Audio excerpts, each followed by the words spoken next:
રાજકોટમાં સનાતન ધર્મ સમિતિની ગરબા આયોજકોને ચીમકી. સનાતન ધર્મ સમિતિના રાષ્ટ્રીય અધ્યક્ષ જ્યોતિર્નાથ બાપુએ ચીમકી આપી.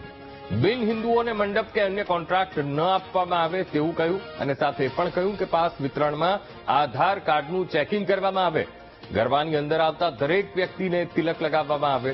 અગાઉથી ચેતવણી આપીએ છીએ, બાદમાં ન કહેતા કે ચેતવણી આપી નથી.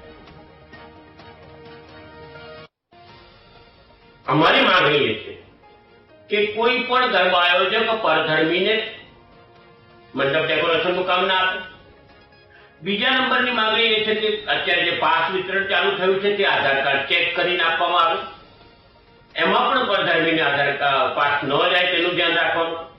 ત્રીજી વાત કે દીકરીઓની સુરક્ષાનો વિચાર કરે. અને ચોથી બહુ મહત્વની વાત છે, ગરબાની અંદર આવતા દરેકને તિલક કરવામાં આવે. આ ચાર વસ્તુ પછી પાછળની બહાના નહીં ચાલે. અમારી ચેતવણી છે અને અમારી માંગણી છે, લાગણી છે.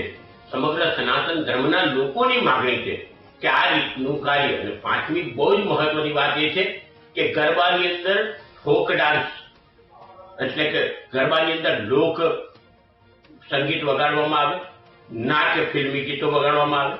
વિભત્સતા ન પીરસાય તેનું ખાસ ધ્યાન રાખજો. આ વિનંતી છે.